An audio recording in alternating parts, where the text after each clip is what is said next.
بسم اللہ الرحمن الرحیم۔ قال اللہ تعالی فی القرآن الحکیم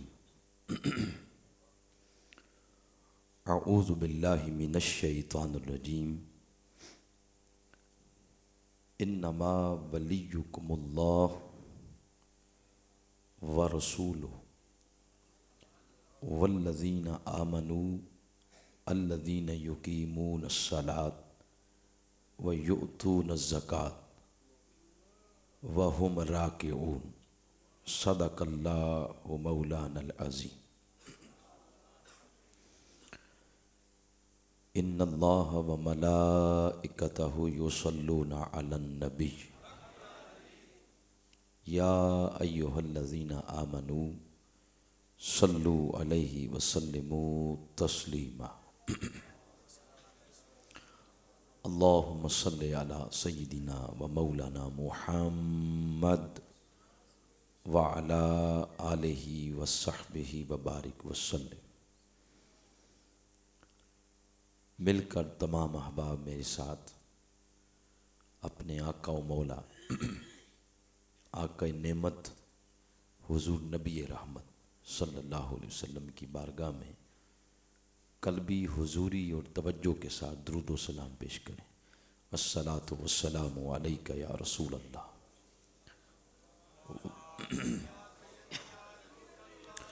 وعلی آلک واصحابک یا سیدی یا رحمۃ للعالمین وخاتم النبیین وشفیع المذنبین والحمد للہ رب العالمین۔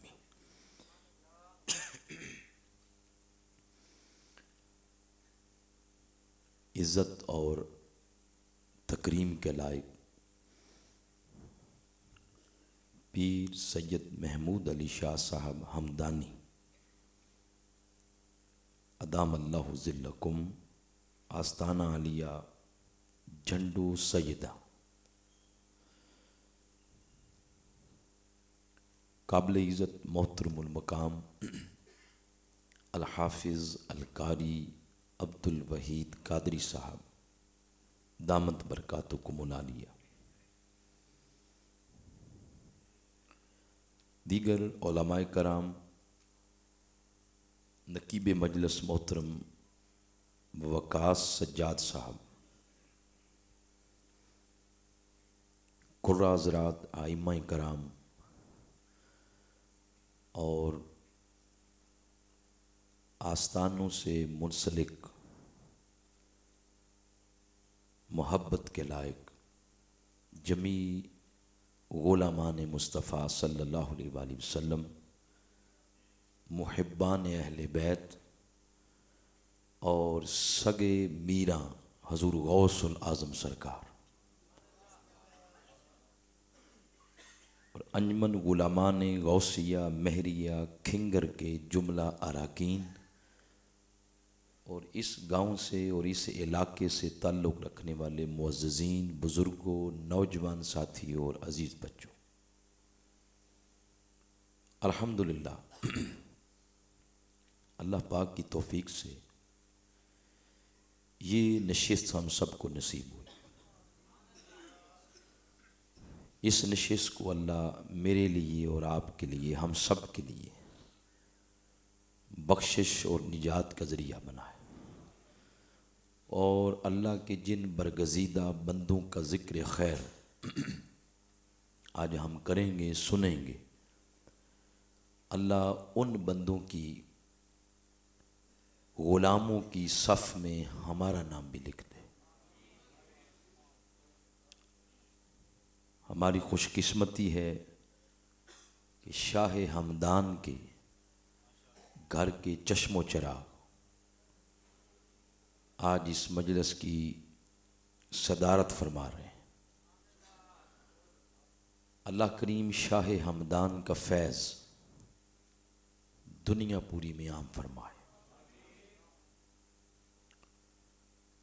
آپ جتنے احباب بیٹھے ہیں تو میری تو آپ کے ساتھ پہلی ملاقات ہے، مجھے تو نہیں علم کہ آپ شاہ ہمدان کے بارے میں کتنا جانتے ہیں، لیکن میں 2 2 ماہ قبل ہماری آزاد کشمیر مظفر آباد میں گورنمنٹ سطح پہ ہوتی ہے شاہ ہمدان کانفرنس، اس دفعہ وہاں خطاب میں نے کیا ہے، تو اس وجہ سے پھر بڑا مطالعہ کرنا پڑا۔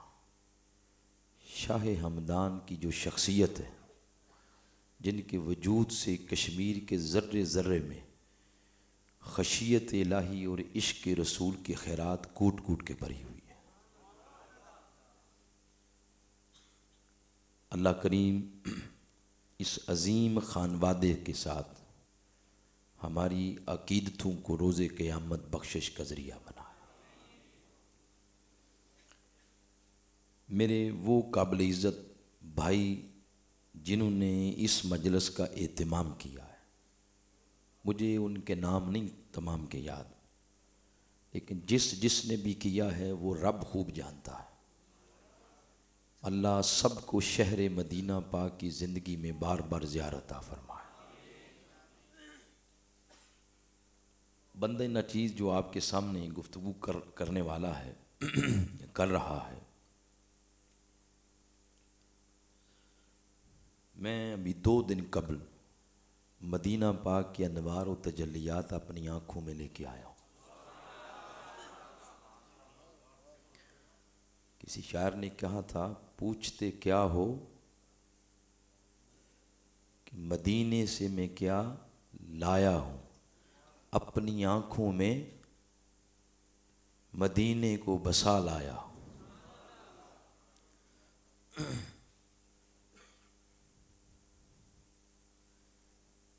آج حضور غوث پاک سرکار کے حوالے سے آپ نے اس نشست کا اہتمام کیا۔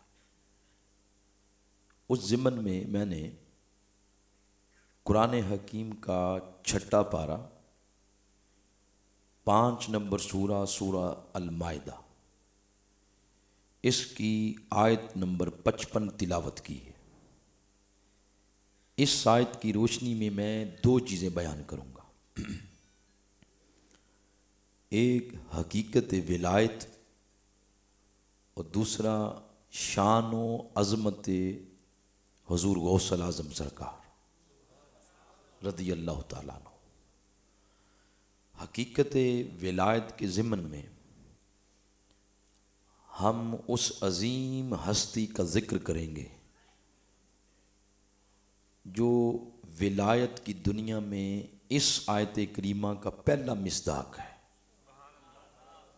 جہاں سے ولایت جنم لی، ولایت شروع ہوئی اور پہنچتے پہنچتے پھر حضور غوث الاعظم سرکار تک پہنچ جائے، ان کا ذکر کریں گے، اور پھر آگے حضور غوث الاعظم سرکار کا۔ یہ بچے اگر مائنڈ نہ کریں، تھوڑے تھوڑے بیٹا آپ ادھر ہو جائیں، سائڈ پہ آ جائیں، شاباش، بڑے بندے آگے آ جائیں، ادھر ہو جائیں۔ آپ نے 100 حرکات کرنی ہوتی ہیں تو آپ تھوڑے ادھر ہو جائیں۔ معزز حاضرین، اللہ کریم نے ارشاد فرمایا، آپ سارے سننے کے موڈ میں ہیں نا؟ اب یہ شروع کر رہے ہیں۔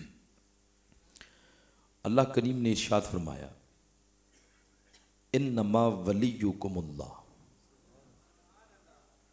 بے شک تمہارا ولی اللہ ہے، ورسولہ، اور بے شک تمہارا ولی اس کا رسول معظم صلی اللہ علیہ وآلہ وسلم وہ بھی ہیں، والذین، اور وہ لوگ بھی تمہارے ولی ہیں، آمنو، جو ایمان لائے۔ ایمان والوں میں سے ہر شخص ولی نہیں ہوگا، ایمان والوں میں سے وہ لوگ ولی ہیں، الذین، جو یقیمون الصلاۃ، نماز قائم کرتے ہیں، ویؤتون الزکوٰۃ، اللہ کی دکھی مخلوق کو دکھوں سے نکالنے کے لیے فریضہ زکوٰۃ کی ادائیگی کرتے ہیں، وَهُمْ رَاكِعُونَ، اور ہر وقت، ہر لمحہ، ہر لحظہ عاجزی اور انکساری کے ساتھ اللہ کے حضور جھکے رہتے ہیں. یہ اس آیت کریمہ کا ترجمہ ہے. 3 باتیں اس آیت کریمہ میں بتائیں. 3 باتیں. ارشاد فرمایا کہ اللہ ولی ہے، نمبر 1. نمبر 2 فرمایا کہ اللہ کا رسول بھی تمہارا ولی ہے. نمبر 3 فرمایا کہ وہ اہل ایمان جو نماز قائم کرتے ہیں، زکوٰۃ دیتے ہیں، عاجزی انکساری اختیار کرتے ہوئے اللہ کی بارگاہ میں جھکے رہتے ہیں، وہ بھی ولی ہیں. لفظ ایک ہے ولی، اس کا اطلاق 3 جگہوں پر ہو گیا. پہلا اطلاق لفظ ولی کا اللہ کی ذات پر ہوا، اللہ ولی ہے. دوسرا اطلاق اس لفظ ولی کا حضور نبی رحمت صلی اللہ علیہ وسلم آپ پر ہوا. تیسرا اطلاق خاص اہل ایمان پر ہوا. لفظ ایک ہے، نسبتیں کتنی ہو گئیں؟ 3 ہو گئیں. ایک ہی لفظ کی جب 3 نسبتیں ہوں، اس وقت پھر اس کو سمجھنے کے لیے پھر اس کے معنی دیکھتے ہیں کہ اس کے معنی کتنے ہیں. جو معنی اللہ کی ذات پہ ہوگا پھر وہ عام بندے پر فٹ نہیں ہوگا، پھر اس کی گہرائی میں جاتے ہیں. جب اس لفظ ولی کی گہرائی میں گئے تو ولی کا پہلا معنی جو ہر مفسر نے کیا، اوائل دور کے مفسرین کا مطالعہ کر لیں آپ تفسیروں کا، انہوں نے بھی، اور دور جدید کے جو مفسر ہیں، علامہ حضور ضیاء الامت جسٹس پیر محمد کرم شاہ علیہ رحمہ، علامہ غلام رسول سیدی، اعلیٰ حضرت مجدد دین و ملت حضور شیخ الاسلام ڈاکٹر محمد طاہر القادری، حتیٰ کہ مولانا مودودی صاحب، ان سب مفسرین کرام نے لفظ ولی کا معنی کیا ہے مددگار. کیا کیا ہے؟ بولیں سارے، مددگار. تو لفظ ولی کا معنی ہے مددگار.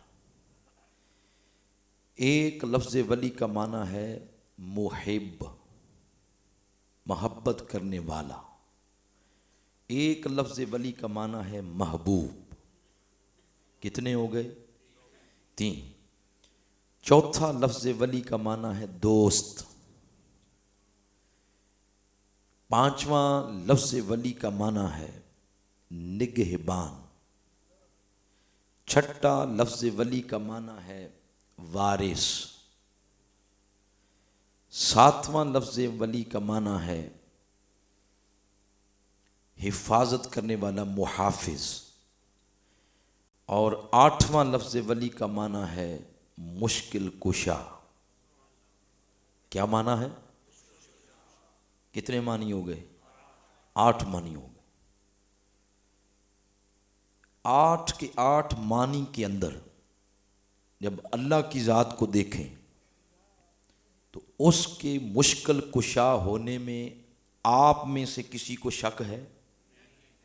اللہ کے مشکل کشا ہونے میں، مددگار ہونے میں، محب ہونے میں، محبوب ہونے میں، نگہبان ہونے میں، وارث ہونے میں، محافظ ہونے میں کسی کو شک نہیں. پھر لفظ ولی کا معنی اگر حضور کی نسبت سے کریں تو اس میں بھی حضور مشکل کشا ہیں، کسی کو شک، مددگار ہیں، کسی کو شک، دوست ہیں، کسی کو شک نہیں ہے. تیسرا آ گیا لفظ ولی کا اطلاق اہل ایمان پر کہ مومن بھی مددگار ہیں. مومن بھی، شک یہاں آ کے پیدا ہوتا ہے، یہاں پر لوگ پھر ڈگمگا جاتے ہیں. پھر مومنوں میں سے کون سے مددگار ہیں، اس کی آگے یہ مینشن کر دیا کہ وہ مومن جو نماز پڑھیں، زکوٰۃ دیں اور عاجزی کے ساتھ اللہ کے حضور جھکے رہیں۔ تو لفظ ولی کے اتنے سارے جب معنی ہو گئے تو ایمان والوں میں سے اس لفظ ولی کا پہلا اطلاق کس پر ہوتا ہے؟ ایمان والوں میں سے پہلا اطلاق لفظ ولی کا کس پر ہوتا ہے؟ اب اس کو دیکھتے ہیں۔ اس ضمن میں ایک بڑی خوبصورت بات بتا رہا ہوں۔ لفظ ولی کے جو میں نے معنی آپ بتائے 8، تھوڑے سے 2-4 اور سن لیں۔ ہمارے ہاں جب کوئی فوتگی ہوتی ہے، جنازہ پڑھاتے ہیں امام صاحب، علامہ صاحب، جو بھی پڑھائیں، 20 صاحب پڑھائیں، جنازہ پڑھانے سے پہلے پبلک کی طرف منہ کرتے ہیں اور عوام کی طرف منہ کر کے پوچھتے ہیں اس میت کے ولی کی طرف سے اجازت ہے؟ جو پیچھے باپ، بھائی، چاچا، ماما، تایا کھڑا ہوتا ہے، قریبی رشتہ دار، وہ کہتے ہیں جی ہاں ہماری طرف سے اجازت ہے۔ تو میت کا ولی مطلب یہ ہوگا کہ اس میت کا وارث کون ہے؟ اس میت کا وارث کون ہے؟ پھر اسی طرح جب نکاح ہوتا ہے، نکاح کے وقت بھی نکاح خان پوچھتے ہیں کہ جو بچی جس کا ہم نے نکاح پڑھانا ہے اس کے ولی وارث کی طرف سے اجازت ہے؟ اس وقت اس کا باپ ہو یا بھائی ہو، وہ آگے سے کہتا ہے جی ہاں اجازت ہے۔ اس وقت بھی لفظ ولی بولا جاتا ہے، یعنی اس کا کفیل کون ہے، پالنے والا کون ہے، اس کا وارث کون ہے۔ ایک لفظ ولی بولا جاتا ہے ولی عہد، جو اس زمانے کا بادشاہ ہوتا ہے اس کو کہتے ہیں ولی عہد، زمانے کا ولی، اس زمانے کا حاکم، اس زمانے کا بادشاہ۔ تو آپ نے دیکھا کہ لفظ ولی کے بے شمار معنی ہوں گے۔ جب بے شمار معنی ہو جائیں، ان بے شمار معانی میں سے کون سا معنی ہم نے لینا ہے اہل ایمان کی نسبت سے، تو بندہ کنفیوز ہو جاتا ہے۔ جب کنفیوز ہوتا ہے تو اس جستجو کے اندر بندہ رہتا ہے کہ میں کون سا معنی لوں۔ اس وقت مفسرین ایک اصول بناتے ہیں، فرماتے ہیں جب اتنے معنی ہو جائیں تو ایسا کیا کریں، اس آیت کریمہ کا شان نزول پڑھیں کہ وہ آیت کب اتری، کیوں اتری، کیا ہوا تھا کہ وہ آیت اتری۔ جب شان نزول پڑھیں گے، اس شان نزول میں ایک نہ ایک واقعہ ہوگا، اس واقعے کو پڑھیں کہ کیا ہے۔ جب واقعہ پڑھیں گے، وہ واقعہ خود بخود اس لفظ کا معنی متعین کر دے گا۔ اس آیت کریمہ کا جب شان نزول پڑھیں، دور حاضر کی تفسیروں میں نہیں، 1000 سال پہلے لکھی گئی تفسیر احکام القرآن، امام ابو بکر الجساس ان کی لکھی ہوئی ہے۔ اس آیت کریمہ کے ضمن میں انہوں نے ایک واقعہ لکھا۔ وہ لکھتے ہیں کہ یہ آیت کریمہ اس وقت نازل ہوئی، مسجد نبوی شریف کے اندر صحابہ کرام کا ایک حلقہ بنا ہوا تھا، وہ آپس میں بیٹھ کے علمی بات کر رہے ہیں، ڈسکشن کر رہے ہیں۔ ان کی ڈسکشن کے دوران مسجد نبوی میں مولا علی داخل ہوئے، حضرت مولا علی داخل ہوئے۔ آپ نے آ کر نماز شروع کر دی، وہ نفل نماز تھی یا سنتیں تھیں یا جو بھی تھی، اس بحث میں پڑھے بغیر اتنی بات کہ انہوں نے کیا شروع کر دی، نماز۔ جب نماز شروع کی، ان کی نماز کے دوران ایک سائل مسجد میں داخل ہوا، ان کے قریب ہی کھڑے ہو کے وہ بھی اللہ کی بارگاہ میں ہاتھ اٹھا کے دعا کرتا ہے۔ اب لفظوں پر غور کرنا ہے۔ وہ عرض کرتا ہے باری تعالیٰ میں بھوکا ہوں، مجھے کھانا کھلا۔ باری تعالیٰ میں ضرورت مند ہوں، میری ضرورت پوری کر۔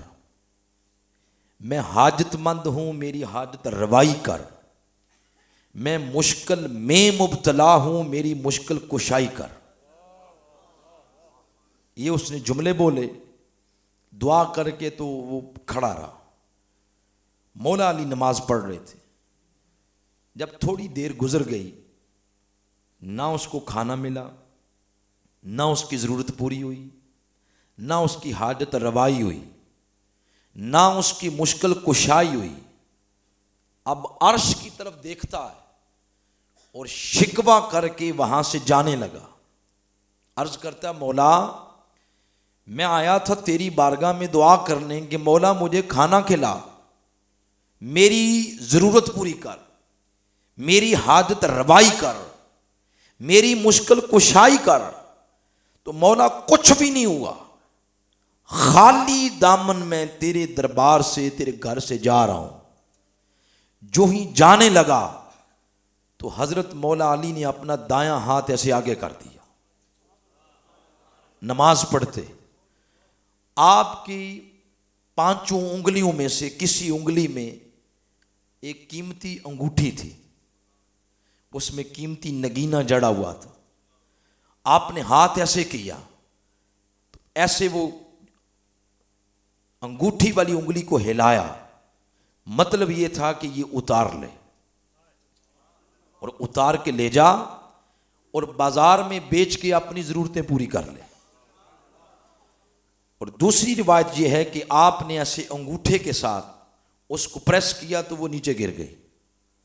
اس کو پتہ چل گیا کہ یہ مجھے ہی دے رہے ہیں، اٹھا کے وہ چلا گیا. آپ کی نماز جاری رہی، آپ کی نماز جاری رہی. یہ سارا واقعہ صحابہ اکرام دیکھ رہے تھے.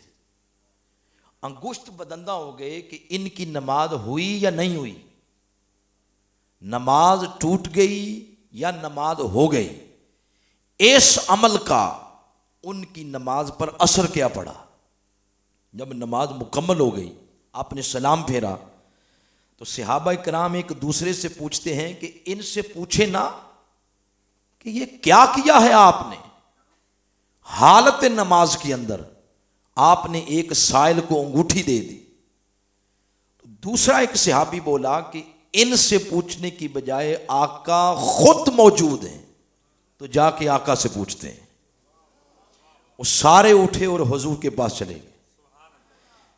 ایک صحابی نے حضور اسلام کو یہ سارا واقعہ سنایا کہ میرے آقا آج ہم مسجد میں بیٹھے تھے، علمی ڈسکشن ہو رہی ہے. اس ڈسکشن کے دوران مولا علی مسجد میں آئے، نماز پڑھ رہے تھے، سائل آیا، اس کو انگوٹھی دے دی. حضور ہم کنفیوز ہیں، پریشان ہیں، ہماری رہنمائی تو فرمائیں، علی کی نماز ہو گئی یا علی کی نماز ٹوٹ گئی؟ جب حضور سے یہ پوچھا تو تفسیر احکام القرآن کے اندر امام ابو بکر الجساس اس روایت کو کوٹ کرتے ہیں. وہ فرماتے ہیں کہ قبل اس کے کہ میرے آقا کچھ بولتے، حضور کچھ گویا ہوتے، عرش سے جبریل امین وحی لے کے آ گیا. اس نے آ کر کہا آقا عرش والا رب اس واقعے کو یوں بیان کرتا ہے کہ محبوب انہیں بتا دیں انما ولیکم اللہ، تمہارا ولی اللہ ہے، ورسولہ اور رسول ہے، والذین آمنوا الذین یقیمون الصلاۃ، اور تمہارا ولی وہ شخص بھی ہے جو حالت نماز میں لوگوں کی حاجت روائی کر رہا تھا.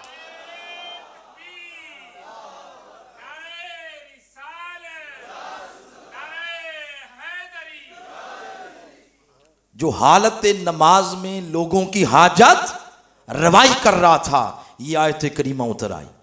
اب اس آیت کریمہ کی روشنی میں لفظ ولی کا معنی متعین ہو گیا، خود بخود متعین ہو گیا. اس حدیث پاک اور روایت کی روشنی میں، شان نزول کی روشنی میں لفظ ولی کا معنی یہ نکلا کہ جو حاجت روائی مشکل کشائی کرتا ہے اس کو ولی کہتے ہیں. اس کو کیا کہتے ہیں؟ بولے کیا کہتے ہیں؟ ولی. ایک تو معنی یہ نکلا، اور دوسری بات یہ کنفرم ہو گئی، طیب آ گئی، اور روزے روشن کی طرح، سفید دن کی طرح ہر دن ہر قلب کی تختی پر قرآن نے نقش کر دیا کہ لوگوں، لفظ ولی کا پہلا اطلاق بلا شک و شبہ حضرت مولا علی کی ذات پر ہوتا ہے۔ کن کی ذات پر ہوتا ہے؟ حضرت مولا علی کی ذات پر ہوتا ہے۔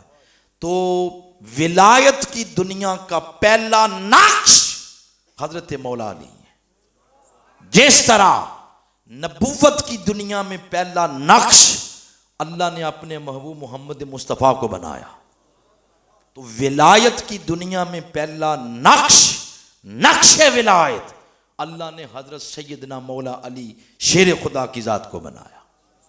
اس بات کو میں قرآن کی روشنی میں یوں بیان کرنا چاہتا ہوں۔ یہ سورہ الصاد ہے، سورہ صاد، سورہ نمبر 38۔ اس کی آخری آیتوں میں اللہ کریم نے ایک خاص واقعہ ذکر کیا۔ وہ کس طرح؟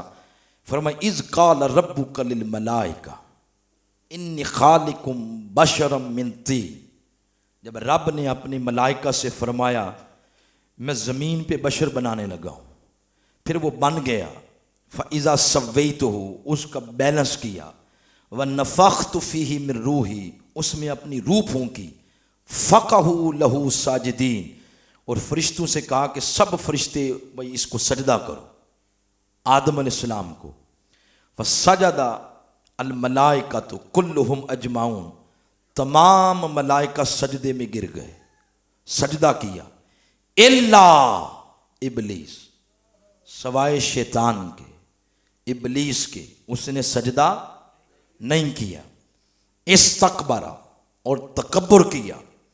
اللہ پاک نے اپنی بارگاہ سے اس کو دھتکار دیا، اور دھتکار کر فرمایا وَكَانَ مِنَ الْكَافِرِينَ، یہ کافروں میں سے ہو گیا، یہ کافروں میں سے ہو گیا۔ تھوڑی سی توجہ کریں، یہ بات کب کی ہو رہی ہے؟ آدم کو بنایا، سجدہ کروایا، شیطان نے نہیں کیا، اور کہا کہ یہ کافروں میں سے ہو گیا۔ اس کا مطلب ہے کہ جو کفر ہے یہ آدم اور شیطان سے پہلے تھا، تبھی کافروں میں سے ہوا نا۔ من الکافرین، من بادیت سے نکلا ہے، بادیت سے، یہ کافروں کے گروہ میں سے ہو گیا۔ اس سے یہ پتہ چلا کہ کفر بھی اس وقت موجود تھا، آدم نہیں تھے، کفر تھا۔ اب یہ کیسے پتہ چلے کہ یہ کفر ہے؟ رات کا پتہ تبھی چلتا ہے جب مقابلے میں دن ہو، جب مقابلے میں جب دن ہو ہی کوئی نہ، آپ سمجھانے کے لیے لاکھ کہتے ہیں یہ رات ہے، رات ہے، رات ہے، تو بھائی سامنے کو کیسے پتا چلے گا بھائی رات کیا ہے؟ جب دن چڑھے گا تو سورج کی روشنی بتائے گی، جو اندھیرا تھا اس کو رات کہتے ہیں، روشنی کو دن کہتے ہیں۔ کیسے پتا چلے کہ کفر ہے؟ اس کے لیے ضروری ہے کہ کفر کے مقابلے میں ایمان بھی ہو، کفر کے مقابلے میں ایمان بھی ہو۔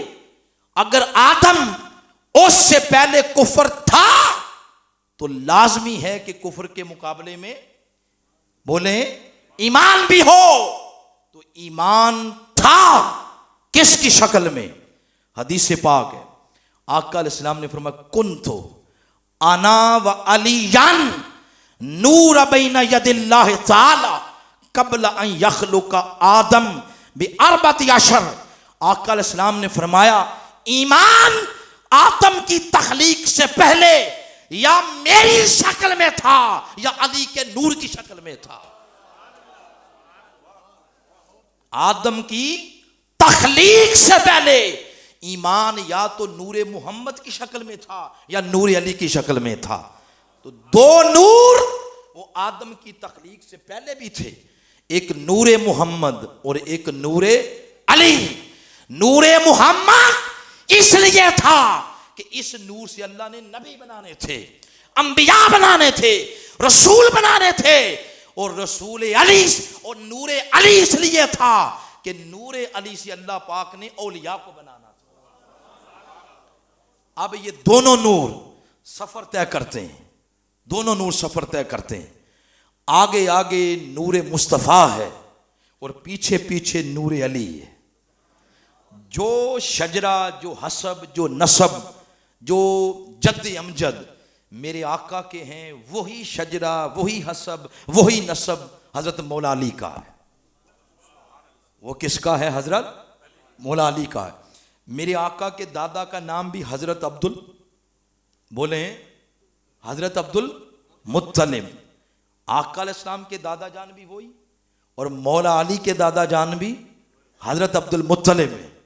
یہاں تک یہ دونوں نور اکٹھے رہے، آگے نور مصطفیٰ اور پیچھے نور شیر خدا، یہ اکٹھے چل رہے تھے۔ یہاں سے دونوں نور پھر جدا ہو گئے۔ نور مصطفیٰ حضرت عبداللہ کے پیشانی میں چلا گیا اور نور علی حضرت ابو طالب کی پیشانی میں چلا گیا۔ ادھر نور مصطفیٰ حضرت آمنہ کے بطن مبارک میں گیا، ادھر سے نور شیر خدا حضرت فاطمہ بنت اسد کے بطن مبارک میں چلا گیا۔ نور جدا ہو گئے، آدم سے لے کر عبد المطلب تک دونوں نور اکٹھے رہے۔ یہاں سے آگے دونوں نور جدا ہو گئے، ایک حضرت ابو طالب میں اور دوسرا حضرت عبداللہ میں جدا ہوئے۔ یہ جدا ہوئے مگر تھوڑی مدت کے لیے جدا ہو گئے، لیکن جب علی اور فاطمہ کی شادی ہوئی، حسن و حسین کی باری آئی تو دونوں جدا نور پھر اکٹھے ہو گئے۔ دونوں نور پھر کیا ہوئے؟ اکٹھے ہو گئے۔ حسن و حسین پہ آگے نور مصطفیٰ اور نور شیر خدا، یہ دونوں نور اکٹھے ہو گئے۔ سبحان اللہ۔ جب یہ اکٹھے ہوئے، ادھر سے نور مصطفیٰ ہے، ادھر سے نور شیر خدا ہے۔ ابھی یہ نور نہیں آیا تھا تو آقا علیہ الصلوۃ والسلام نے ایک دعا فرمائی۔ یہ دعا ہے سورہ بنی اسرائیل کی، سننے والی 15واں پارہ ہے اور اس کی آیت نمبر ہے 80۔ آقا علیہ السلام نے دعا فرمائی، عرض کی یا باری طلبہ قل رب ادخلنی مدخل صدق واخرجنی مخرج صدق۔ میرے مولا، یہ ہے کل، اللہ فرما رہا ہے میرے محبوب مانگو، کل محبوب مانگ۔ اسی طرح کی ایک دعا سورہ طٰہٰ میں بھی، سورہ طٰہٰ آیت سورہ نمبر 20 ہے۔ اسی طرح کی ایک دعا یہاں ہے۔ موسیٰ علیہ السلام دعا مانگتے ہیں اور عرض کرتے ہیں قال رب اشرح لی، ادھر ہے قال، موسیٰ نے کہا، ادھر قال نہیں، ادھر ہے قل، اللہ نے کہا۔ ادھر موسیٰ نے کہا، ادھر اللہ نے کہا۔ باقی سارے نبی خود کہتے رہے لیکن حضور نے کبھی نہیں کہا۔ جب بھی کہتا تو اللہ کہتا محبوب آپ بھی کچھ مانگ لے۔ ادھر کل ہے، ادھر قال ہے، تو ادھر فرمایا کل میرے محبوب مانگو میرے محبوب، کیا مانگنا؟ تو اب آقا علیہ السلام نے یہ دعا مانگی، عرض کیا باری تعالیٰ مجھے جہاں بھی تو نے داخل کرنا ہے سچ کے ساتھ داخل کر، جہاں سے نکالنا ہے سچ کے ساتھ نکال۔ اور آگے فرمایا وَجْعَلْ لِي، یہ لفظ بولے یہ قدر مشترک ہے اس آیت میں اور اس آیت میں۔ وَجْعَلْ لِي بولے میرے لیے بنا۔ اب اس آیت کو لے لیں۔ موسیٰ علیہ السلام نے دعا کی قال رب اشرح لی، اللہ پاک نے فرمایا جا موسیٰ فرعون کو لگام دے۔ موسیٰ علیہ السلام عرض کرتے ہیں باری تعالیٰ میں ادھر جاؤں گا لیکن پہلے میری کچھ ڈیمانڈ ہے۔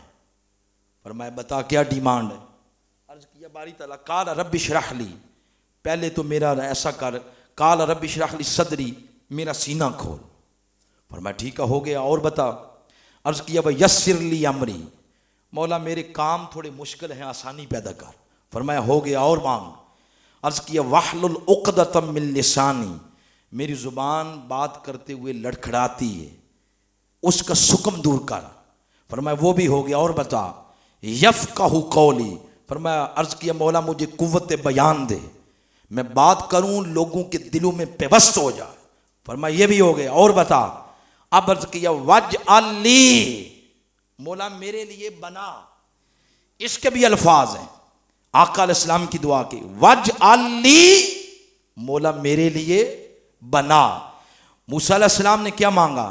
فرمایا وجعل لی وزیرا، مولا مجھے وزیر دے۔ آقا علیہ السلام نے عرض کیا وجعل لی من لدنک سلطانا نصیرا، مولا مجھے نصیر دے۔ موسیٰ نے کہا مولا مجھے وزیر دے، مصطفیٰ نے کہا مولا مجھے نصیر دے۔ حضور نصیر مانگ رہے ہیں اور موسیٰ نے کیا مانگا؟ وزیر مانگا۔ مانگنے میں فرق ہے، فرق یہ ہے، موسیٰ نے کہا مولا مجھے وزیر دے، تو اے موسیٰ کہاں سے دوں؟ عرض کیا من اہلی، مولا مجھے میرے گھر سے ہی دے دے، میرے گھر سے دے۔ لیکن جب آقا علیہ السلام نے عرض کیا مولا مجھے نصیر دے، تو اللہ نے فرمایا محبوب کہاں سے دوں؟ یہ نہیں کہا من اہلی میرے گھر سے، بلکہ عرض کیا من لدنکا، مولا اپنے گھر سے عطا فرما۔ یہی وجہ ہے مولا علی کی ولادت کعبۃ اللہ کے اندر ہوئی ہے۔ کوئی کہے کہ کیوں ہوئی؟ اس کے پیچھے آقا کی دعا تھی، مولا مجھے جو تو نے نصیر دینا وہ میرے گھر سے نہ ہو، تیرے گھر سے ہو۔ تو فاطمہ بنت اسد میرے آقا مولا علی کی جو والدہ ہیں، وہ جب کعبۃ اللہ کا طواف کر رہی تھی، بطن مبارک میں مولا علی تھے، تو جب درد ذی ہوئی، پریشان ہو گئی کہ کہاں جاؤں، کعبۃ اللہ کا دروازہ کھل گیا، آواز آئی فاطمہ میرے اندر آ جا۔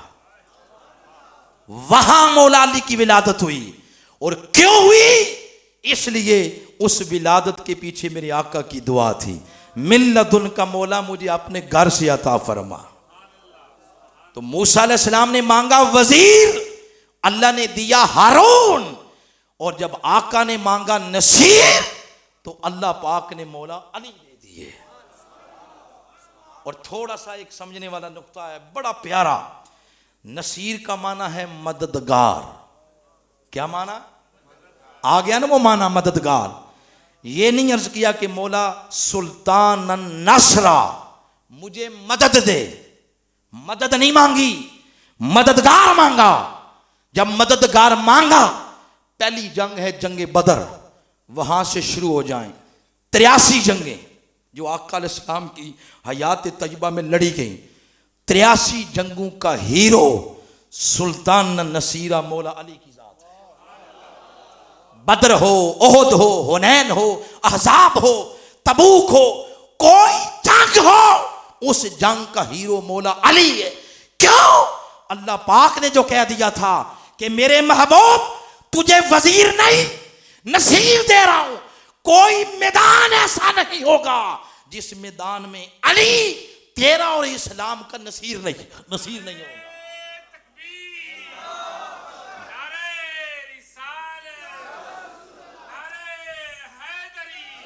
یہی وجہ کہ مسلمانوں کی فطرت میں شامل ہے، جب کوئی مشکل کام پھنس جائے تو نوجوان جذبات میں آ کے کہتے ہیں یا علی مدد۔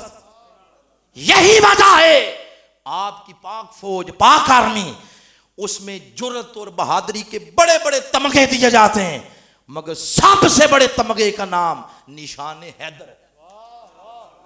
کیا ہے؟ نشان حیدر ہے۔ علی کا وجود ظاہر دنیا میں نہیں، مگر قیامت تک سلطان النصیرہ، اس کا فیض ہر خطے میں بڑھتا رہے گا۔ اس لیے کہ ولایت کا نقش اول اللہ پاک نے مولا علی کو بنایا۔ یہاں سے پھر فیض، ایک فیض حسنی بن گیا اور دوسرا فیض حسینی بن گیا۔ یہ دونوں فیض یہاں سے جدا جدا ہو کے آگے جانے لگے تو حسینی فیض اور حسنی فیض یہ نہر کے دو کناروں کی طرح آمنے سامنے چلنے لگے۔ حسنی فیض منتقل ہو گیا دوست جنگی، سالے دوست جنگی، ان کے اندر، اور حسینی فیض منتقل ہو گیا ام الخیر فاطمہ کے اندر. یہ دونوں فیض جب آپس میں ملتے ہیں، ان کے ملاپ سے جو شخصیت سامنے آتی ہے اس کو غوث الاعظم سرکار عبد القادر جیلانی کی ذات کہتے ہیں. دونوں فیض یہاں کے جمع ہو گئے، ایک حسنی فیض اور دوسرا حسینی فیض. غوث پاک سرکار حسنی بھی ہیں حسینی بھی ہیں. ماں کی طرف سے فیض ملا امام حسین کا، اور باپ کی طرف سے فیض ملا حضرت امام حسن کا. دونوں فیض جہاں جا کے جمع ہو گئے اس کو غوث پاک عبد القادر جیلانی کی ذات کہتے ہیں. کوئی مزہ آیا ہے؟ سبحان اللہ. دونوں فیض جمع ہو گئے، دونوں فیض جمع ہو گئے. جب دونوں فیض جمع ہوئے، حضور غوث پاک سرکار دنیا میں جب تشریف لائے تو تشریف لانے کے بعد جو ہی چلنے پھرنے کے قابل ہوئے تو سب سے پہلا کام درس و علم، آپ نے علم کا راستہ اختیار کیا. کون سا راستہ؟ ابتدائی علوم تو والدہ سے پڑھے، ابتدائی علوم، اور علاقائی اپنے علاقے میں علاقائی جتنے ٹیچنگ کے جتنے پوائنٹ تھے ان سے ابتدائی علوم پڑھے. ابھی عمر بچپنے کی تھی کہ ماں نے رخصت کیا مزید اعلیٰ تعلیم کے لیے، گھر سے نکلے. ماں کی عمر تھی 78 سال، 78. اس عمر میں مائیں لاٹھی پکڑ لیتی ہیں اور جھک کے چلتی ہیں، تھک جاتی ہیں چلتے ہوئے، کام کرتے ہوئے.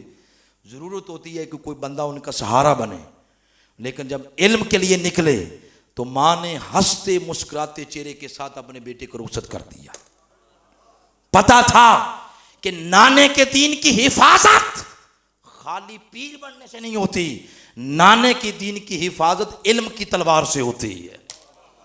رخصت کر دیا، گھر سے نکالا تو پہلی تلقین، پہلی گھٹی یہ دی کہ بیٹا زندگی میں کبھی جھوٹ نہیں بولنا. کیا نہیں بولنا؟ اب اس سے نتیجہ کیا نکلا؟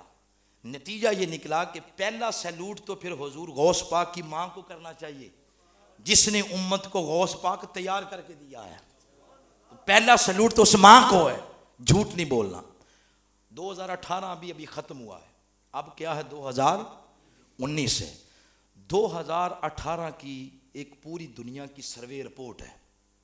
2018 میں سب سے زیادہ سچا ملک اور سب سے زیادہ ایماندار ملک پوری دنیا میں جو پہلے نمبر پہ آیا ہے اس کا نام ہے جاپان. کون سا ملک ہے؟ جاپان کے مطابق یہ ہے کہ کوئی جھوٹ پر مبنی کیس تھانے کچہری میں انٹر نہیں ہوا پورے سال میں. اب وہ مسلمانوں کا ملک نہیں ہے، وہ غیر مسلموں کا ہے. صاحب آپ اس بات کی تائید کریں گے، یہ پہلا نمبر ہمارا نہیں آنا چاہیے تھا، ہماری ہونا چاہیے تھا. چلے پاکستان کو تو آپ سائٹ پہ کر دیں، پہلا نمبر سعودیہ کا ہونا چاہیے تھا. جہاں پہ اسلام آیا، انبیاء آئے، وہاں ہونا چاہیے تھا، مگر وہاں نہیں آیا. پہلا نمبر جاپان کا یا غیر مسلم کا. ہمارا کیوں نہیں آیا؟ اب خود سوچ لیں اپنا کردار دیکھ کر کہ کیا ہمارا کردار اس قابل ہے کہ ہمیں کہا جائے کہ یہ سچے ہیں؟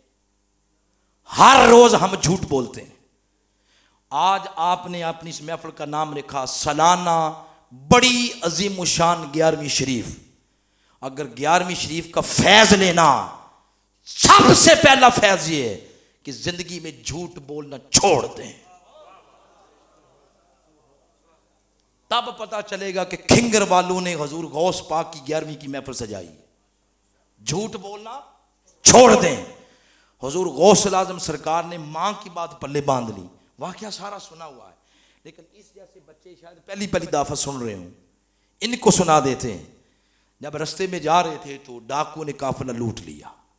قافلہ لوٹا، ایک ڈاکو ان کے پاس بھی آیا اور حضور غوث پاک کو کہتا ہے او بچے تیرے پاس بھی کچھ ہے؟ گزرتے تو آپ نے کہا میرے پاس بھی پیسے ہیں. اس نے تلاشی لی، پیسے نہیں نکلے. اس نے کہا جھوٹ بولتے ہو؟ تو حضور غوث پاک سرکار نے کہا میں نے جھوٹ کبھی بولا ہی نہیں. میں نے نہیں کبھی جھوٹ بولا. وہ پکڑ کے لے گئے اپنے سردار کے پاس. کہتا ہے یہ بچہ کہتا ہے میرے پاس پیسے ہیں, اور اوپر سے پیسے نکلے بھی نہیں, اور کہتا ہے میں نے کبھی جھوٹ ہی نہیں بولا. تو سردار نے کہا بھائی ہاں تیرے پاس پیسے ہیں, کہاں ہیں؟ تو آپ نے کہا ہاں پیسے ہیں, میری ماں نے اندر والی سائڈ پہ سی دیے ہیں. جب دیکھا تو پیسے تھے. سردار حیران ہو کے پوچھتا کہ تم جھوٹ بولتے پیسے بچا لیتے, ہم نے کون سی تلاشی لینی تھی, تم نے کہا تو تلاشی لی ہے نا. تو آپ نے کہا میں جب گھر سے نکلا تھا تو میری ماں نے کہا تھا بیٹا جھوٹ نہیں بولنا. اتنا جملہ, یہ پہلی کرامت ہے حضور غوث پاک کی. اس ڈاکو کے دل میں تیر کی طرف پیوست ہو گیا. اس نے کہا یہ اپنی ماں کی بات نہیں موڑتا, میں 60-65 سال کا ہو گیا ہوں, میں نے آج تک اپنے پیدا کرنے والے کی بات ہی نہیں مانی. تائب ہو گیا. نہ صرف وہ تائب ہوا بلکہ پورا گروہ ڈاکوؤں کا تائب ہو کر حضور غوث پاک کی بچپن کی یہ کرامت ہے کہ نہ صرف وہ ان کا گروہ تائب ہوا بلکہ اس وقت کے وہ پہنچے اولیاء کرام میں شامل ہو گئے. یہ پہلی کرامت ہے حضور غوث پاک سرکار کی. پھر آپ نے علم حاصل کیا, علم حاصل کیا. آپ نے فرمایا درست و علما, میں علم حاصل کرتا گیا حتیٰ کہ اس علم کی وجہ سے کتبہ, میں زمانے کا کتب بن گیا. میں زمانے کا, کس نے بنایا؟ علم نے بنایا. آج پڑھیں نہ پڑھیں کتب بن جاتے ہیں, لیکن غوث پاک سرکار ان کا راستہ یہ ہے پڑھے بغیر کوئی شخص بھی ولایت کی منازل طے نہیں کر سکتا. آپ فرماتے ہیں جو میرا مرید ہے, میرے سچے مرید میں دو باتیں کبھی بھی جمع نہیں ہو سکتی. فرمایا میرا مرید نہ بے نمازی ہوتا ہے نہ جاہل ہوتا ہے, میرا مرید نمازی بھی ہوگا اور میرا مرید علم والا بھی ہوگا. اگر حضور غوث پاک کا مرید بننا, اپنے آپ کو علم کے راستے پہ بھی ڈال دو اور زندگی میں کبھی 5 ٹائم کی نماز بھی ضائع نہیں کرنی. تو حضور غوث پاک کا یہ فیض ہے. تو آپ پھر علم حاصل کرتے کرتے کتب بن گئے. کیا بن گئے؟ کتب بن گئے. تو جب آپ کتب بنے, حضور غوث پاک کا پھر وقت آیا, اللہ پاک نے شان زمانے پر اس طرح ظاہر کی. صاحب قلائد الجواہر وہ واقعہ لکھتے ہیں اپنی کتاب کے اندر. وہ حضور خواجہ غریب نواز خواجہ معین الدین چشتی اجمیری ان کے حوالے سے لکھتے ہیں کہ خواجہ معین الدین چشتی اجمیری رحمۃ اللہ تعالی علیہ آپ خراسان کی پہاڑیوں میں سفر کر رہے تھے تو یہ واقعہ پیش آیا. اس واقعے سے پہلے ذرا قرآن کی ایک نص دے دوں تاکہ بات علمی حوالے سے بھی پختہ ہو جائے, کیونکہ میرا تعلق ہے منہاج القرآن سے, اور منہاج القرآن سے اور قرآن نہ سناؤں تو یہ ناانصافی ہوگی. اس سے پہلے یہ اللہ پاک نے عالم ارواح میں جب تمام انبیاء کرام کی روحوں کو اکٹھا کیا اور ان سے کہا الست بربکم, تمہارا رب میں نہیں ہوں, تو سب نے کہا باری تعالیٰ ہمارا رب تو ہی ہے. پھر کہا کہ اب میں تمہیں دنیا میں بھیجوں گا, کتاب دوں گا, حکمت دوں گا, علم دوں گا, شعور دوں گا, تم نے لوگوں کو میری دعوت دینی ہے, اور میری دعوت کے ساتھ ہر نبی اپنی امت کو نبی آخر الزمان کی آمد کی خوشخبری دیتا جائے. کیا اقرار کرتے ہو؟ سب نے اقرار کیا. جو ہی اقرار کیا تو ان کے سروں پر ایک نور چمکا, روشنی ہوئی. سب اوپر دیکھتے ہیں, عرض کرتے ہیں باری تعالیٰ یہ کیا ہے؟ یہ بات بڑی سننے والی ہے. عرض کرتے ہیں باری تعالیٰ یہ کیا ہے؟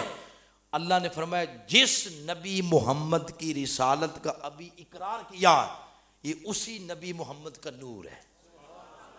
جب حضور کے نور کے بارے میں سنا سب نبیوں نے اپنی گردن کو جھکا دیا, سب نبیوں نے اپنی گردن کو جھکا دیا. یہ واقعہ یہ نبوت کی دنیا کا ہے. اسی طرح کا واقعہ ولایت کی دنیا میں بھی ہوا. خواجہ معین الدین چشتی اجمیری فرماتے ہیں خراسان کی پہاڑیوں میں سفر کر رہا تھا, نماز پڑھ رہا تھا. نماز کے بعد مراقبے میں گیا. جب مراقبے میں گئے اچانک خواجہ غریب نواز معین الدین چشتی اجمیری ان کی گردن جھکتی گئی حتیٰ کہ ان کا سر زمین پہ لگ گیا. اور زبان سے بے ساختہ یہ لفظ نکلے، کہتے نہیں نہیں نہیں حضور، آپ کا قدم میری گردن پر نہیں، میرے سر پر بھی ہے، میری آنکھوں پر، بار بار یہ لفظ نکلے۔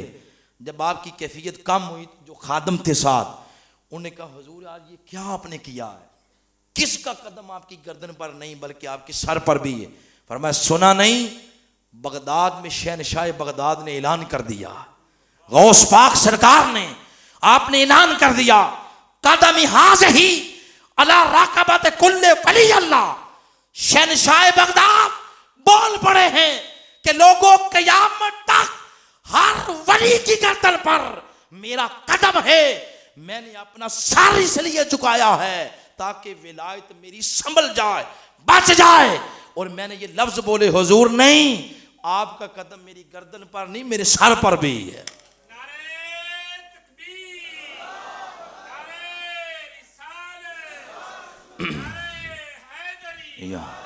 نعرہ غوثیہ۔ پھر آپ نے وہاں واپسی پکڑی اور بغداد گئے اور حضور غوث پاک کے قدموں میں بیٹھ گئے اور خلافت لی، زانو تلمس طے کیا اور عرض کیا حضور مجھے یہ بغداد کے علاقے نہیں دے دیتے، سہرورد کے علاقے، یہاں میں اسلام کی تبلیغ کروں؟ تو فرمایا نہیں، اے معین الدین چشتی، اے معین الدین، تمہیں میں یہ علاقہ نہیں دوں گا، تمہیں میں ہندوستان کا سلطان بنا کے بھیج رہا ہوں، سلطان ہند بنا کے بھیج رہا ہوں، اور یہ علاقے عمر الدین شہاب الدین عمر سہروردی، فرمایا یہ علاقے اس کو دے چکا ہوں۔ تو وہاں سے پھر خلافت کا وہ آپ نے اجازت لی اور ہندوستان آئے، اور سلسلے چشتیہ کا آغاز پھر حضور خواجہ معین الدین چشتی اجمیری سے ہوا۔ اب یہ بات سنیں، جو تو سلسلہ قادریہ میں بیعت ہوئے ان کو تو کیا کہتے ہیں؟ قادری۔ کیا کہتے ہیں؟ قادری۔ جو اس سلسلے میں بیعت نہیں ہوئے وہ چشتیہ سلسلے میں ہیں، نقش بندیہ میں ہیں، سہروردیہ میں ہیں۔ بڑی مزے کی بات یہ بتا رہا ہوں کہ جو قادری ہیں وہ تو حضور غوث پاک کے مرید ہیں ہی، لیکن جو چشتی ہیں وہ بھی ایک واسطے کے ساتھ حضور غوث پاک کے مرید ہیں۔ آپ پوچھیں گے کیسے؟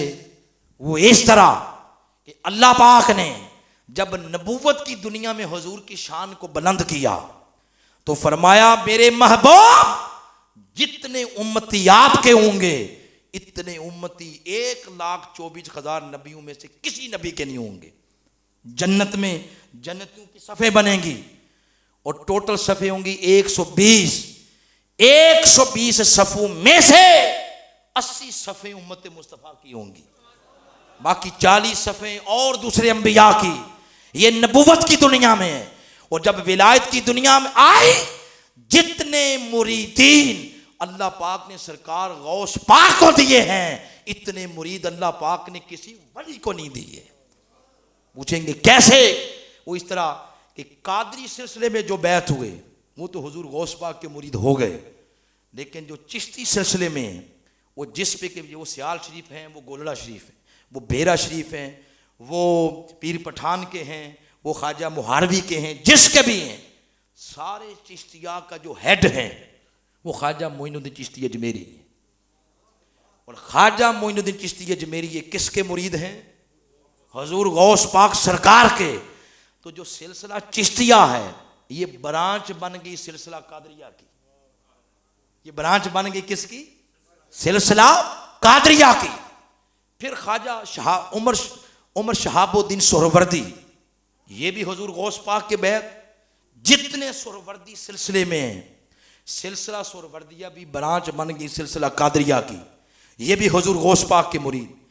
پھر خواجہ بہاؤالدین نقش بند جو نقش بندیہ کے ہیڈ ہیں، حضور غوث پاک سرکار افغانستان اور خراسان ان علاقوں میں سفر کر رہے تھے، ابھی خواجہ بہاؤالدین نقش بند پیدا نہیں ہوئے تھے، 150 سال پہلے۔ تو آپ نے اشارہ کر کے فرمایا کہ میرے بعد 150 سال بعد یہاں میرا بیٹا پیدا ہوگا بہاؤالدین نقش بند۔ فرمایا 150 سال ایڈوانس پہلے اس کا فیض اس کو دے کے جا رہا ہوں۔ جب آپ پیدا ہوئے تو حضور غوث پاک کے فیض کے ساتھ ان کا سینہ روشن تھا۔ تو نقش بندیہ بھی یہ برانچ ہوگی سلسلہ قادریہ کی۔ کس کی برانچ ہو گئی؟ سلسلہ قادریہ کی. روئے زمین پر شرق سے لے کر غرب تک جتنے مرید حضور غوث پاک کے ہیں اتنے مرید کسی ولی کو نہیں ملے. پھر آپ کی شان اور آپ کی عظمت اس طرح بھی ہے کہ اللہ پاک نے جتنے معجزات محمد مصطفیٰ کو دیے اتنے معجزات اللہ نے کسی نبی کو نہیں دیے. میرے آقا کے ہاتھ معجزہ، میرے آقا کی آنکھیں معجزہ، میرے آقا کے رخسار معجزہ، میرے آقا کا چلنا پھرنا اٹھنا بیٹھنا، حتیٰ کہ کڑوے کنویں میں اپنا تھوک پھینک دیں تو کڑوا کنواں بھی میٹھا ہو جاتا. میرے آقا کا سراپا معجزہ. اسی طرح اللہ نے جتنی کرامات حضور غوث پاک کو دی اتنی کرامات اللہ پاک نے کسی ولی کو نہیں دی. اتنی کرامات دی. آپ کی کرامات میں سے یہ آتا ہے کہ آپ کے ایک مرید تھا، آپ کا مرید تھا تاجر، بہت بڑا بزنس مین تھا.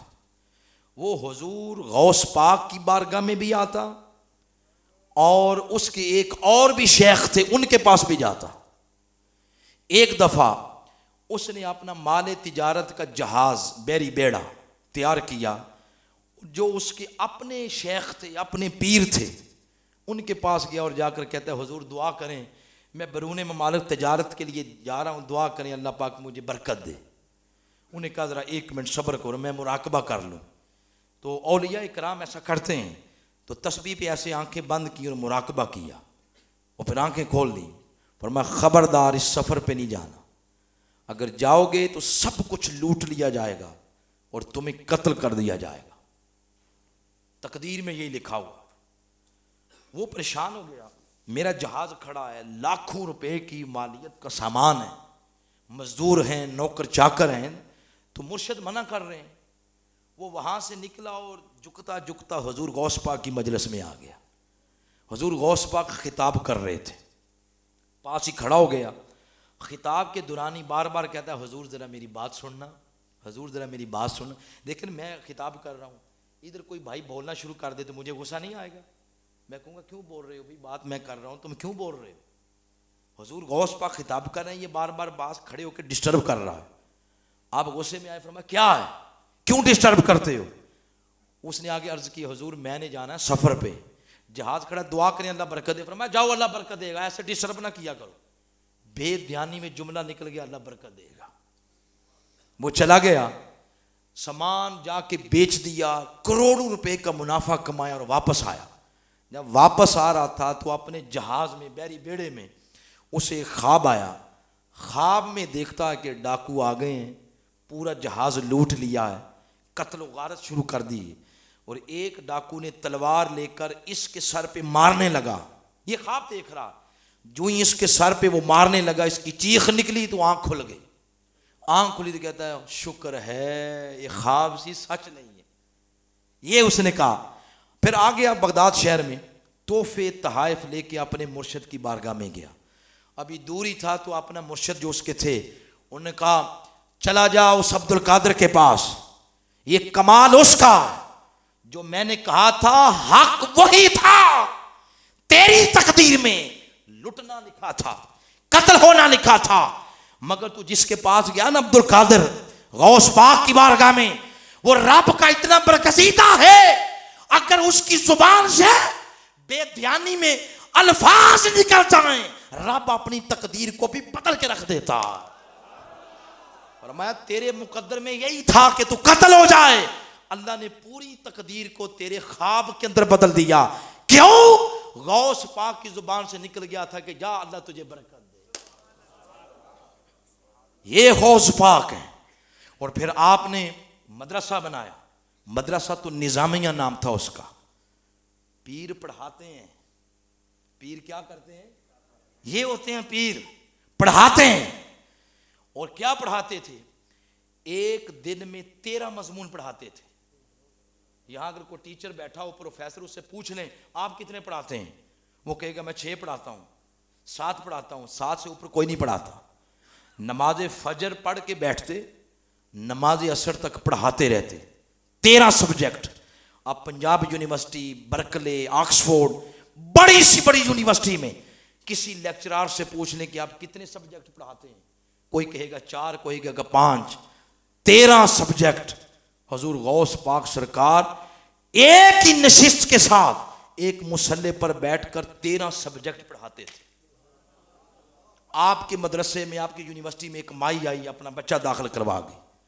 جب بچہ داخل کروا کے گئی تو ہٹا کٹا تھا بچہ, ٹماٹر کی طرح اس کا چہرہ سرخ تھا. جب 1 سال بعد آئی, اس نے دیکھا کہ اس کا بچہ سوکھ سوکھ کے تیلا ہو گیا, تنکا ہو گیا, اور سوکھی روٹیوں کے ٹکڑے کھا رہا تھا. پھر پتا آپ کو مائیں ہوتی ہیں, جو منہ سے آتا تھا وہ نکالتی گئی. وہ مولوی کدھر ہے, اس نے یہ کر دیا وہ کر دیا, میرا بچہ سوکھ گیا مر جائے گا. تو کسی نے کہا اس کمرے کے اندر ہے. جب کمرے کے اندر گئی تو دیکھا حضور غوث پاک سرکار روسٹ مرغی کے ساتھ کھانا کھا رہے ہیں. اس کی تو رہی سے کسر نکل گئی. اس نے کہا مولوی صاحب خود کھاؤ تلیاں مرغیاں, اور میرا بیٹا سالن کے بغیر سوکھی روٹیوں کے ٹکڑے کھائے, یہ کہاں کا انصاف ہے.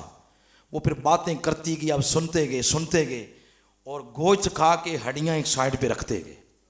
جب کھانا کھا چکے تو ایسے ہاتھ جھاڑے اور ہڈیوں کو کہا قم باذن اللہ. جو یہ کہا وہ ہڈیاں آپس میں جڑ کے دوبارہ مرغی بن کے تو چلنا پھرنا شروع کر دیا. مائی کو کہا کہ اے خاتون سن, فرمایا یہ جو تو نے مجھے دیکھا کہ میں نے کہا قم باذن اللہ تو مرغی زندہ ہو گئی. فرمایا جب تیرا بیٹا اس قابل ہوگا نا کہ وہ جو منہ سے کہے وہ رب کی تقدیر بن جائے, تو اس وقت وہ بھی مرغیاں کھاتا پھرے گا. وہ جو تم مجھے دیکھ رہی ہے 40 سال درختوں کے پتے کھا کھا کے میں نے علم حاصل کیا. درست و علم حاصل کرتے کرتے اللہ پاک نے مجھے اس مقام تک پہنچا دیا. لوگوں ولایت تک جو سیڑھی جاتی ہے وہ ایک سیڑھی علم ہے, دوسری سیڑھی عبادت ہے. ان دونوں سیڑھیوں پر ولی قدم رکھتا رکھتا ولایت کی اس منزل پر فائز ہو جاتا ہے. پھر حضور غوث پاک سرکار آپ کے زمانے میں اگلی پھر بات بتانا چاہتا ہوں. وہ میں نے کہا کہ جتنی کرامات اللہ نے آپ کو دی کسی ولی کو نہیں دی. علامہ ابن جوزی بھی آپ کے زمانے میں ہوئے ہیں. یہ بات پتہ کیوں بتانے لگا ہوں؟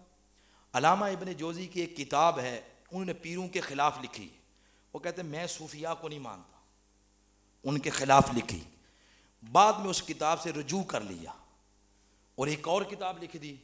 آج ان کے ماننے والے اور علامہ ابن تیمیہ کے ماننے والے وہ اس پہلی کتاب کو اٹھا کے پھرتے ہیں کہ یہ دیکھیں جی یہ تو پیروں کا انکار ہے, صوفیاء کے انکار. انہیں پاگل اندھوں کو, عقل کے اندھوں کو یہ نہیں پتا کہ اس کتاب سے انہوں نے رجوع کر لیا تھا اور دوبارہ کتاب لکھی. وہ دوبارہ کتاب کیوں لکھی اس کے پیچھے ایک واقعہ ہے. علامہ ابن جوزی وہ کہتے تھے میں پیروں کو نہیں مانتا, میں نہیں مانتا صوفیاء کو. ان کا ایک شاگرد تھا لیکن مرید تھا حضور غوث پاک کا. اس کو پتا تھا کہ میرے جو استاد ہیں یہ اولیاء کو نہیں مانتے, صوفیاء کو نہیں مانتے, یہ تصوف اور صوفیاء کو نہیں مانتے. اس نے ایک دن کہا حضور اگر تھوڑا سا آپ کے پاس ٹائم ہو تو میرے مرشد سے آپ مل لیں. انہوں نے کہا تیری جرت کیسے ہو یہ بات کہنے کی, میں مانتا ہی نہیں, جب ان کو تو مل کے کیا کروں, میں کوئی صوفیاء کو, پیروں کو, مشائخ کو میں نہیں مانتا. وہ پیچھے ہی پڑ گیا, ہر روز کہتا حضور ذرا مل لیں. اچھا ایک دن کہتا اچھا یہ بتا تیرا پیر کرتا کیا ہے, تیرا مرشد کرتا کیا ہے. تو نے کہا اچھا اب میرے استاد ٹریک پر آ گئے ہیں تو تعارف تو کروا دوں کہ میرے مرشد کرتے کیا ہیں. فرمایا میرے مرشد یونیورسٹی میں پڑھاتے ہیں. کہا پیر اور پڑھانا یہ کیا بات کر رہے ہو؟ انہوں نے کہا حضور اسی لیے تو کہا کہ میرے مرشد سے کبھی مل تو لیں. تو کہا ٹھیک ہے, ٹائم طے آ گیا کہ فلاں دن چلیں گے. وہ دن جب آیا, علامہ ابن جوزی علامہ تھے, اپنے وقت کے محدث تھے, انہوں نے جبہ کبا پہنا, ٹور ٹپا نکال کے چلے گئے. حضور غوث پاک کی مجلس میں پورے ایسے تکبر اور فخر کے ساتھ بیٹھ گئے. اور طریقہ یہ ہوتا تھا کہ ایک قاری اٹھتا, قرآن پاک کی تلاوت کرتا, یا ایک آیت یا 2 یا 3, صرف 3 آیات تک. وہ پھر بیٹھ جاتا اور حضور غوث پاک پھر آگے تفسیر بیان کرتے. قاری قرآن اٹھا, اس نے تلاوت کی ایک آیت, آپ نے بٹھا دیا, فرمایا بیٹھ جاؤ. جب بیٹھ گئے اب آپ نے اس آیت کی تفسیر بیان کی, ایک تفسیر بیان کی. شاگرد پوچھتا ہے علامہ ابن جوزی سے حضور یہ جو میرے مرشد نے تفسیر بیان کی ہے آپ کو پتا تھا؟ نے کہا ہاں مجھے پتا تھا, یہ کون سی نئی بات. انہوں نے کہا ٹھیک ہے پھر اگلی سنیں. پھر حضور غوث پاک نے دوسری تفسیر بیان کی. شاگرد پوچھتا علامہ ابن جوزی سے یہ پتا تھا آپ کو؟ انہوں نے کہا مجھے پتا تھا. بیان کرتے گئے 12 تفسیریں ہو گئی. ہر تفسیر سے علامہ ابن جوزی کہتے ہیں مجھے پتا ہے یہ بات جو کر رہے ہیں مجھے پہلے ہی آتی ہے. جب 13ویں تفسیر بیان کی تو علامہ ابن جوزی نے ہاتھ کھڑے کر دی, کہتے ہیں نہیں یہ نہیں مجھے پتا تھا. پھر حضور غوث پاک نے 14ویں بیان کی, کہتے ہیں مجھے یہ بھی نہیں پتا تھا. 15ویں بیان کی, کہتے ہیں یہ بھی نہیں پتا تھا. کرتے 20 ہو گئی, ہر دفعہ کہتے ہیں نہیں پتا. 30 ہوگی, کہتے ہیں نہیں پتا. 40 ہو گئی, کہتے ہیں نہیں پتا. 40 تفسیریں بیان ہو گئیں اور ہر تفسیر پر کیا کہتے ہیں مجھے نہیں پتا تھا. پہلی دفعہ سنی. جب 40 تفسیریں بیان ہوئیں حضور غوث پاک نے اپنا واعظ ختم کیا. آج ہم بھی جب خطاب ختم کریں گے تو اینڈ پر کہیں گے وما علینا الا البلاغ, یہی کہیں گے. حضور غوث پاک یہ نہیں کہتے تھے. آپ جب یہ واعظ ختم کرتے تو آپ کہتے تھے لوگوں پہلے کال بیان کیا, اب کال کی بات ختم کر کے حال کی بات کرتے ہیں. اب حال کی طرف چلتے ہیں. پہلے کال بیان ہو رہا, دنیا, اب آخرت, اب اللہ والے کی بات کرتے ہیں. جو ہی حضور غوث پاک نے اللہ ہو اس کی ضرب لگائی, علامہ ابن جوزی اٹھ کھڑے ہوئے, وجد میں آ کے اپنا جبہ پھاڑ دیا, لوٹ پوٹ ہو کے حضور غوث پاک کے قدموں پہ گر گئے, لوٹ پوٹ ہو گئے.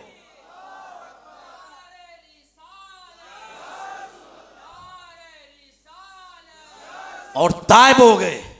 حضور غوث پاک کے دست اقدس پر تائب ہوئے, لوٹ پوٹ ہو گئے. حضور غوث پاک آپ کی مجلس میں جب وہ واعظ ختم ہوتا, خطاب ختم ہوتا تو ذکر کراتے, لا الہ الا اللہ کی جب ضرب لگاتے 70 جنازے پھر مجلس سے اٹھتے تھے, تڑپ جاتے لوگ. اور پھر آپ نہیں اس طرح کہتے تھے جس طرح میں نے کہا معززین, اے بزرگوں, اے دوستو, آپ اس طرح نہیں کہتے تھے. آپ کہتے تھے یا موت القلوب, اے مردہ دلو, اے گمراہو, اے بھٹکے ہوئے, اے اللہ کو بھول جانے والو. اس طرح بات کر کے تو آپ اپنا واعظ شروع کرتے. ایک دن آپ اپنے واعظ میں یہ آیت پڑھ رہے تھے, اذ قالوا ربنا اللہ ثم استقاموا, یہ آیت تلاوت کر رہے تھے کہ جس نے اپنے اللہ کو رب مانا اور اس پر استقامت اختیار کی, ڈٹ گیا. اتنی بات کی تو چھت سے ایک سانپ گرا آپ کی جھولی میں, آپ کے جسم میں جنبش پیدا نہیں ہوئی. وہ سانپ اس بازو سے چڑھتا آپ کی گردن کے ارد گرد لپٹ گیا, پھر ادھر سے اترا اور نیچے چلا گیا. دنیا حیران ہے, وقت کا ولی خطاب کر رہا اور سانپ نے گردن کے ارد گرد لپیٹا ڈال لیا. جب سانپ چلا گیا تو لوگوں نے پوچھا حضور آپ کے جسم میں جنبش بھی پیدا نہیں ہوئی تو یہ کیوں ہے ایسا؟ فرمایا اگر میں حرکت کرتا تو میرا قول میرے فعل کے مخالف ہو جاتا. میں درس دے رہا تھا استقامت پر اور ڈر جاتا سانپ سے. فرمایا یہ میرا منصب نہیں ہے. تو حضور غوث پاک کے ماننے والے, آندیاں آئیں, طوفان آئیں, ظلم آئیں, جبر ہو, ستم ہو, غوث پاک کا جو مرید ہوتا ہے دنیا ادھر کی ادھر ہو جائے, غوث پاک کے مرید کا لوگ جوتا بھی نہیں خرید سکتے. وہ اتنا ڈٹ جاتا, استقامت کا پہاڑ ہوتا. اس کی لوگ ظلم کریں, جبر کریں, اس کے پائے استقامت میں لغزش پیدا نہیں کر سکتے. یہ حضور غوث پاک کا فیض ہے. آخری بات جہاں پہ ختم کرنا چاہتا ہوں, لوگ حضور غوث پاک کی نسبت سے ہمیں تانے دیتے ہیں, یہ توحید والے نہیں ہیں, یہ توحید والے نہیں, یہ پیرو والے ہیں. تو پیروں کے ساتھ لگیں تو توحید کمزور ہو جاتی ہے. تم نے کبھی حضور غوث پاک کو پڑھا نہیں. حضور غوث پاک کو پڑھے تو پتہ چلے توحید کیا ہے. آپ کی پوری زندگی کا نچوڑ صرف لا الہ الا اللہ ہے, پوری زندگی کا نچوڑ. آپ کا وقت وصال آیا, 13 بیٹے تھے آپ کے, 13 خلفاء تھے آپ کے, وہ آپ کے ارد گرد تھے. انہوں نے کہا حضور جاتے جاتے کوئی نصیحت کر جائیں, کوئی وصیت کر جائیں. تو آپ نے فرمایا علیکم بالتوحید, علیکم بالتوحید, علیکم بالتوحید. فرمایا میرے بیٹو, میرے خلفاء, میرے مریدوں, قیامت تک اس پیغام کو آگے پھیلاتے جاؤ, توحید کا دامن پکڑ لو, توحید کا دامن پکڑ لو. توحید کا درس دینے والوں آؤ, توحید سیکھنی ہے تو ہم سے سیکھو, حضور غوث پاک سے سیکھو. غوث پاک سے بڑا موحد اگر تاریخ کے اندر ڈھونڈنا چاہیں تو حضور غوث پاک سے بڑا موحد کسی کو نہیں ملے گا. آپ کی ساری زندگی کا خلاصہ صرف اس جملے میں ہے, لا الہ الا اللہ محمد رسول اللہ صلی اللہ علیہ وسلم. اور پھر کسی شخص نے کہا حضور مجھے کو وصیت کریں, وصیت کریں. آپ نے وصیت کی نماز کبھی نہیں چھوڑنی اور علم کے راستے پر کبھی علم کے راستے کو نہیں چھوڑنا. اس نے کہا حضور مجھے یہ بتائیں کہ باطن کی پاکیزگی کیسے ملے گی؟ فرمایا رزق حلال کے کھانے کے بغیر باطن کی پاکیزگی مل ہی نہیں سکتی. آپ ادھر کنڈے لگا کے بجلی چوری کریں, 7/11ویں شریف کی دیگ دے دیں, آپ دفتر میں ادھر رشوت لیں, 7/11ویں شریف کی دیگ دیں, آپ کرپشن بھی کریں اور حضور غوث پاک کا نام بھی لیں اور کہیں کہ بڑے پاک بڑے صاحب, تو حضور غوث پاک کا فرمان سن لیں. فرماتے رزق کے حلال کے بغیر کبھی من اور باطن کی پاکیزگی اور طہارت نہیں ملتی. آئیں حضور غوث پاک کی زندگی سے صرف 2 باتیں, صرف 2 باتیں. وہ کیا؟ ایک نماز نہیں چھوڑنی اور دوسرا رزق حلال نہیں چھوڑنا. بولیں آج کی محفل کا محاصل کیا ہوا؟ ایک نماز اور دوسرا رزق. بولیں جس طرح نعرہ نہیں لگاتے اس طرح بتائیں. ایک نماز, بولیں کیا؟ نماز, اور دوسرا رزق حلال. یہ کمانا شروع کر دے. حضور غوث پاک سرکار کی جو توجہ ہے وہ برسات کی جڑی کی طرح چھم چھم آپ پہ برسنا شروع ہو جائے گی. اللہ پاک آج کی اس مجلس کو اپنی بارگاہ میں شرف قبولیت عطا فرمائے, اور غلامان انجمن غلامان مہریہ غوثیہ کھنگر کے اراکین جنہوں نے اس کا اہتمام کیا, اللہ سب کو بار بار شہر مدینہ پاک کی زیارت عطا فرمائے. شاہ ہمدان کے چشم و چراغ ان کا شکریہ ادا کرتا ہوں. آپ نے بندہ نچیز کی گفتگو کے ٹوٹے پوٹے الفاظ سنے. اللہ شاہ ہمدان کا جو فیض ہے وہ دنیا میں عام کرے. ان کے اوراد ہیں اوراد فتحیہ, تو وہ جہاں پر پڑھے جاتے ہیں نماز فجر کے بعد, چھوٹا سا کتابچہ ہے اس شکل میں ملتے ہیں, ضرور سب کے پاس ہوں گے. اچھا تو اوراد فتحیہ جو ہیں ان کے بارے میں پچھلے دنوں 92 چینل پر